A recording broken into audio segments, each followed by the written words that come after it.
What are your thoughts on rent-to-own plugins? I love them. I think rent-to-own is the way forward. Like nobody, I understand. Look, here's the thing with a plugin subscription.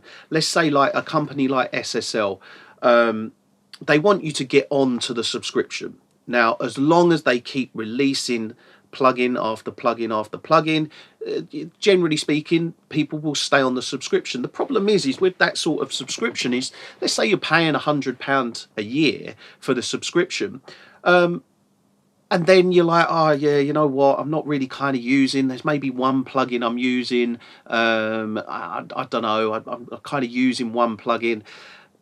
The problem is if you can't warrant paying £100 per year for that one plugin, because that one plugin could cost £100, and you're kind of stuck in this subscription where it's like, oh, if I cancel my subscription, I've then got to, then I've got, because I've been using all these plugins, I've then got to go and buy them. So you're kind of tied into this subscription that you can't really get out of.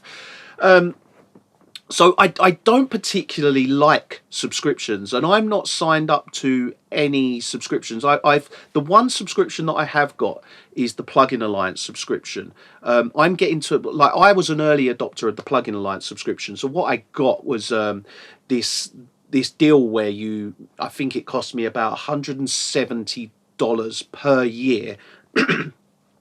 And I get to pick at the end of each year, or at the start of once I pay the subscription, I get to pick 10 plugins that I can own, and that is brilliant. And I don't think they do that anymore.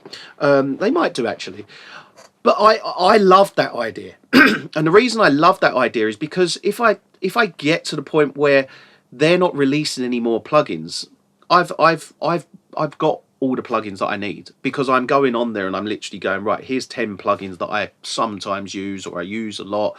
They're the plugins that I want, so I now own them. I've got the license for those. And it's a case of, for me, with that subscription, is as long as plugins continuously keep getting developed and keep releasing, I'm going to stay on that subscription. I don't mind paying $170 per year for 10 plugins. That's $17 per plugin, which is madness.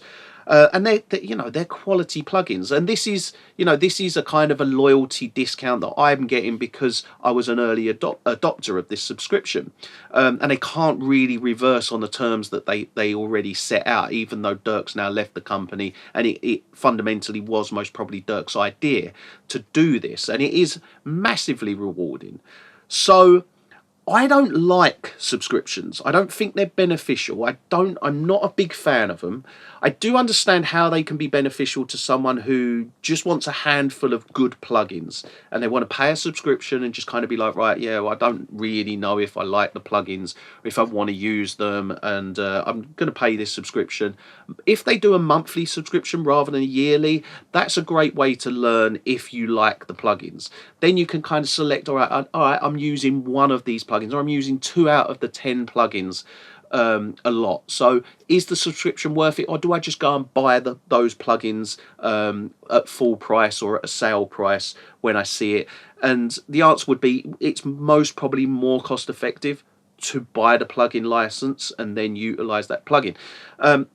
But yeah, rent to own is the way forward. I want to see a lot of plugin companies going down the route of rent to own, and not just this subscription based. Now, like I said before, I understand why they want you to get on a subscription, so that they're constantly getting £100 each year. Imagine if a company had 10,000 people signed up to a subscription, and they're all paying £100 a year. It adds up, really adds up, and that's guaranteed money each year. Great for the plugin company, but what I would like to see, and I would love to see, like all of these companies that do subscriptions, I'd love to see it be rent to own, because like if I pay in £100, all right, then I get, let's say for argument's sake, you pay in £100, you get £100 coupon to then buy a plugin. If it's, as long as you're staying on that plugin subscription, the company is still winning. It's just it gives the consumer a lot of faith in the fact that, right, I'm actually paying for something. I'm not just kind of throwing my money away. I'm actually paying for something and getting this license for a plugin. And then if you stop developing plugins, if you fancy not developing plugins anymore, I'm not continuously paying into development, because if there's lots of money going into a company, there's more money for development, more plugins get developed. That's the hopeful way that things work. If a company just stops and they stop developing more new unique plugins, or their output becomes a little bit slower, the subscription isn't massively beneficial, because you're now just paying money to use the plugins. Rent to own's the way forward. I don't think, UAD are another one. They don't do rent to own. I'd love it if they did rent to own. I think a lot more people would jump on a subscription if it was rent to own, and I think many of you will agree. I personally won't get a subscription for a plugin if it's not rent to own. Rent to own is the way forward. If I'm giving the company £100, for instance, I want to be able to own £100 worth of plugin license.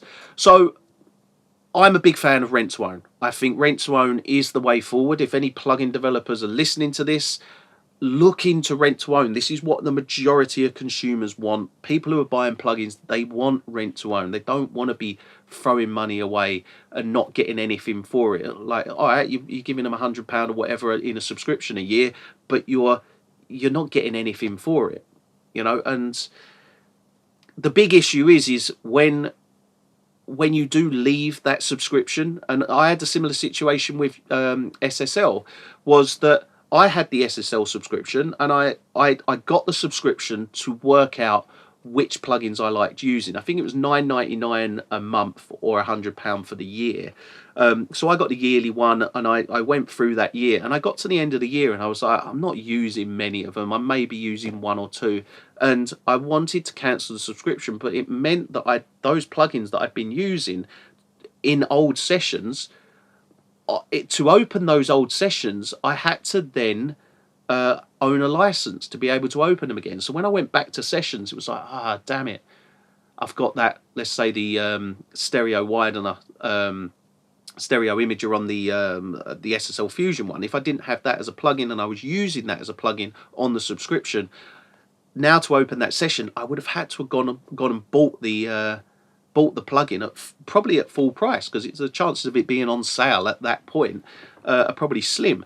So there's an issue that you can run into when you cancel a subscription, is try and open old sessions, and it's like, no, you ain't got a license for this, and this, and then it's like, damn it, now I've kind of got to go and get a subscription again just to open an old session. And especially if you're working, as a professional kind of mixing engineer, for instance, you need to be able to open old sessions. Sometimes you might have to open an old session, load it up and reprint, let's say, I don't know, an instrumental version out of the mix the client wanted, for instance.